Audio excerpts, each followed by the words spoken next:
Salam. Bu günlerim insan bedeninin fizyologiyası ve patologiyası hakkında temel bir neçə məsələni izah etmək istəyirəm. İnsan bədəni elə bir fizyolojik quruluşa malikdir ki, bədənimizdəki bütün orqan və orqanlar sistemi birbiri ilə bağlantılı haldadır.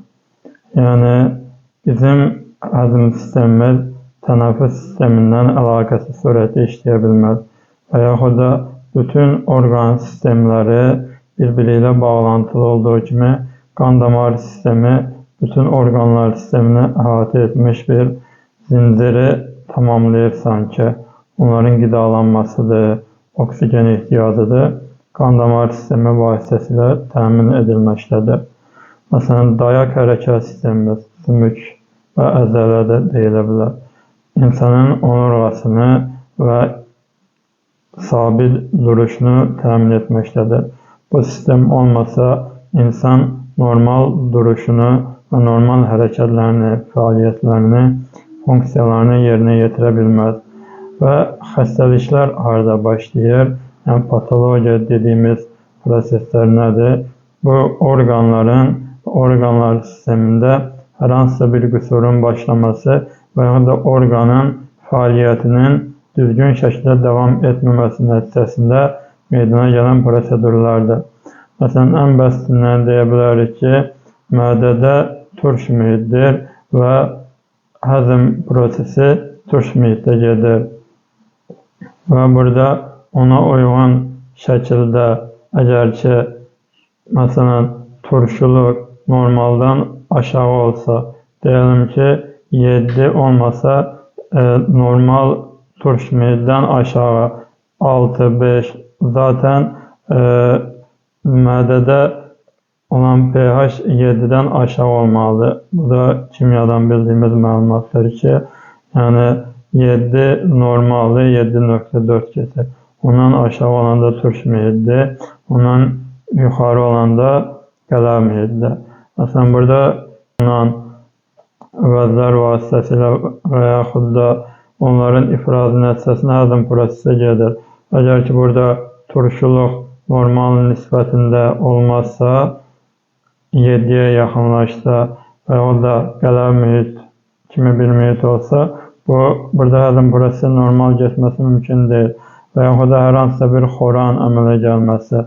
Bunun nəticəsində yenə mədədə perforasiyaların, yəni deşilmələrin əmələ gəlməsi mümkün olur ki, yenə mədədə həzm prosesi düzgün getmir. Yəni, burada həzmin ağızda məsələn həzm zəif gedir, amma mədədə həzm sürətli gedir. Yəni, ilk həzmin ən geniş olduğu yer mədədir. Yəni, bağırsaqdan qidaların sorulması olur, qələr mühitdir orada da, amma qidaların ilk həzmə uğradığı yer mədədir. Onun üçün də mədədə məsələn turşuluq artarsa, deyəm ki, pH-ın səviyyəsi aşağı düşərsə, qastrit əmələ gəlir və yaxud da bu xoraların əmələ gəlməsi, mədə özü B12 vitamininin burada sorulması prosesi baş verir ki, əgər ki, B12 vitaminin sorulmasında problem əmələ gələrsə, burada məsələn B12 defisitli anemiyanın səbəb olmasına yol aça bilir.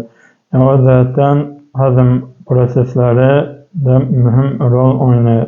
Yəni, bunu anlatmaq istəyirəm ki, patologiya ilə bu patoloji proseslər bir qüsurdan qaynaqlanır ki, müəyyən çatışmazlığın nəticəsində əmələ gəlir. Adi məsələn, bəzən dişdə əmələ gələn bir xəstəlikdə belə hər hansısa bir karies və yaxud da hər hansısa bir bəzi iltihablanmalar belə bəzən həzmlə əlaqələndirib mədənin yoxlanmasına da getdiyi hallar olur. Çünki yəni bağlantılıdır bəzi diş xəstəlikləri. Yəni, bildiyimiz bulam deyil də, xroniki surətdə baş verən diş xəstəliklərində də yenə həzmlə bağlantılıdır. Yəni. Mədədə ifraz olunan fermentlerden biraz danışım.